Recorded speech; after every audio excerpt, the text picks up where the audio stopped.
diperintahkan oleh Allah Subhanahu wa taala kepada orang-orang yang beriman.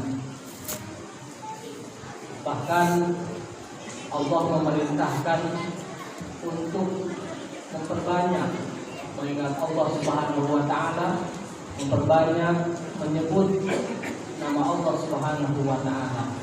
Ini sesuai dengan firman Allah Subhanahu wa taala, A'udzu billahi minasyaitonir rajim. Bismillahirrahmanirrahim.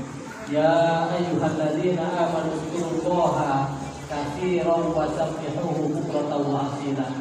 Wahai orang-orang yang beriman, sebutlah, ingatlah Allah sebanyak-banyaknya dan bertasbihlah kepada Allah di waktu pagi dan di waktu petang.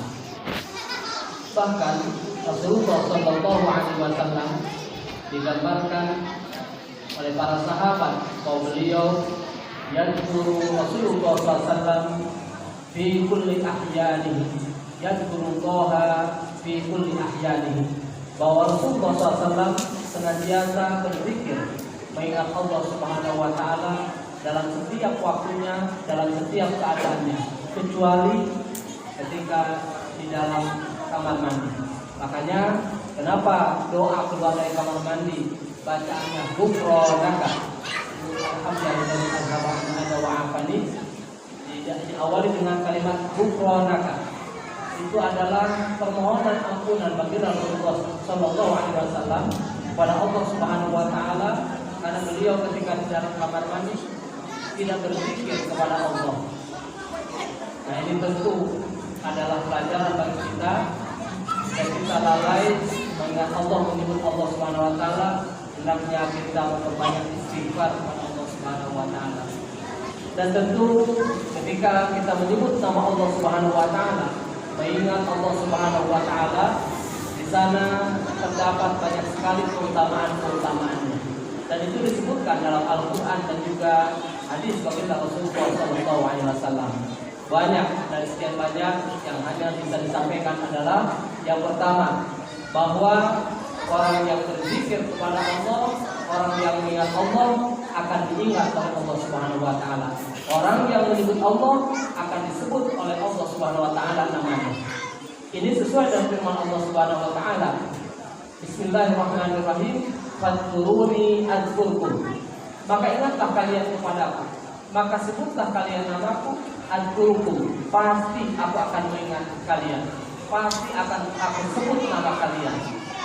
Dan ini juga sesuai dengan sabda baginda Rasulullah SAW dalam hadis qudsi, di mana Allah Subhanahu Wa Taala berfirman, Ana inda dhanni abdi wa ana ma'ahu idza dzakarani fa in dzakarani fi nafsihi dzakartuhu fi nafsi wa in dzakarani fi mala'in dzakartuhu fi mala'in khairin minhu.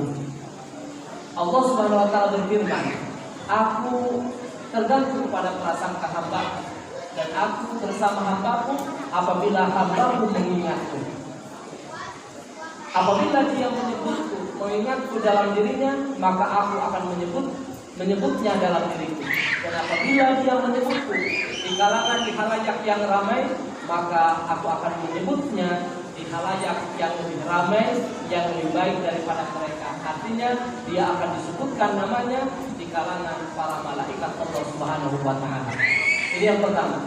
Yang kedua, bahwa orang-orang yang berzikir kepada Allah Subhanahu Wa Taala itu akan disiapkan ampunan dan juga pahala yang sangat besar di sisi Allah Subhanahu Wa Taala. Ini juga sebagaimana firman Allah Subhanahu Wa Taala, "Wadzakirin Allaha katsiran wa dzakirat a'adda lahum maghfiratan wa ajran 'azima." Orang-orang yang berzikir, baik laki-laki ataupun perempuan, dengan banyak berzikir menyebut nama Allah dengan banyak, maka Allah mempersiapkan bagi mereka yang pertama adalah maghfirah, ampunan. Yang kedua, wa ajran 'azima, pahala yang sangat besar di sisi Allah Subhanahu Wa Taala. Kemudian yang ketiga, orang-orang yang berzikir kepada Allah Subhanahu Wa Taala, insya Allah hatinya akan diberikan ketenangan oleh Allah Subhanahu Wa Taala. Ini juga sebagaimana firman Allah Subhanahu Wa Taala, ala bi dzikrillahi tatma'innul qulub. Ingatlah dengan menyebut nama Allah, dengan mengingat Allah Subhanahu wa taala, maka hati akan menjadi tenang. Bahkan dalam sabda baginda Rasulullah SAW, baginda Rasulullah SAW pun menegaskan, la yaq'udu qaumun yadhkuruna Allah illa haffathumul malaikah wa ghasyiyatuhumur rahmah wa nazalat 'alaihimus sakinah wa dzakarallahu fi man indah. Tidaklah duduk suatu kaum di mana mereka menyebut nama Allah Subhanahu wa taala, mengingat Allah Subhanahu wa taala, kecuali yang pertama haffathumul malaikah, maka di tempat itu akan diliputi oleh para malaikat. Yang kedua, ghasyiyatuhumur rahmah, rahmat Allah akan diturunkan di tempat itu. Yang ketiga, wa nazalat 'alaihimus sakinah, orang-orang yang ada di tempat itu akan diberikan ketenangan, ketentraman oleh Allah Subhanahu wa taala. Wa dzakarallahu fi man indah, dan Allah akan menyebutkan nama orang-orang yang kumpul di tempat itu di kalangan para malaikat Allah Subhanahu wa taala. Masyaallah. Hadirin sedang tarawih rahimakumullah. Ini adalah dalil keutamaan berzikir secara umum. Ada juga dalil yang secara spesifik bagaimana ketika kita menyebut nama Allah, di situ tersedia keutamaan-keutamaan yang sangat luar biasa. Misalkan ketika kita membaca subhanallah wa bihamdihi subhanallahil azim, ini disabdakan oleh baginda Nabi, kalimatan khafifatani 'alal lisan, sakinatan fil mizan, wa radiyani ila rahman, subhanallahil azim, subhanallahi wa bihamdihi. Ada dua kalimat, di mana dua kalimat itu ringan diucapkan tapi berat ditimbangan, dan dua kalimat itu sangat dicintai oleh Allah Subhanahu wa taala, yaitu kalimat subhanallahil azim, subhanallahi wa bihamdihi. Dan hadis yang lain misalkan, man qala subhanallahi wa bihamdihi fi yaumin mi'ata marrah khutat anhu khatayahu wa in kanat mithla jabalil bahr. Barang siapa yang membaca setiap harinya subhanallah wa bihamdihi, subhanallah wa bihamdihi, maka akan digugurkan kesalahan-kesalahannya, dihapuskan kesalahan-kesalahannya walaupun sebanyak buih di lautan. Ini misalkan dari kalimat subhanallah wa bihamdihi subhanallah azim. Belum misalkan kalimat la ilaha illallah. Man qala la ilaha illallah dakhala fi hisni, wa man dakhala fi hisni amina min adabi. Barang siapa yang baca la ilaha illallah, maka dia sesungguhnya telah masuk ke dalam bentengku, dan barang siapa yang masuk ke dalam bentengku, maka dia akan selamat dari azabku.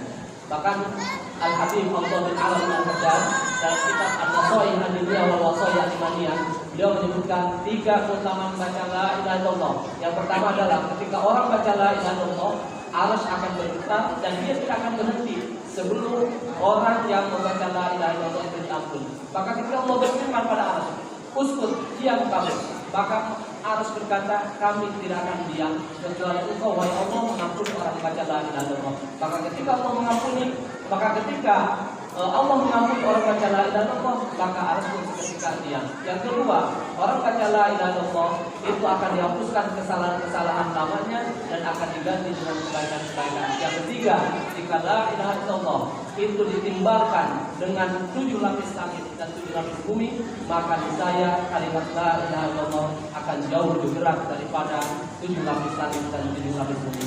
Dan banyak-banyak lagi kalimat-kalimat thayyibah lainnya yang mungkin kalau disebutkan tidak akan cukup waktunya.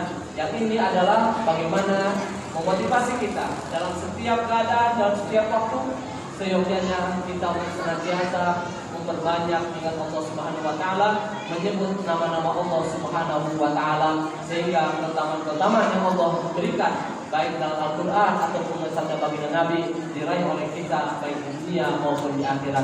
Adallahu wa iyyakum ajma'in. Wallahu muwaffiq ila aqwamit thariq. Wassalamu alaikum warahmatullahi wabarakatuh.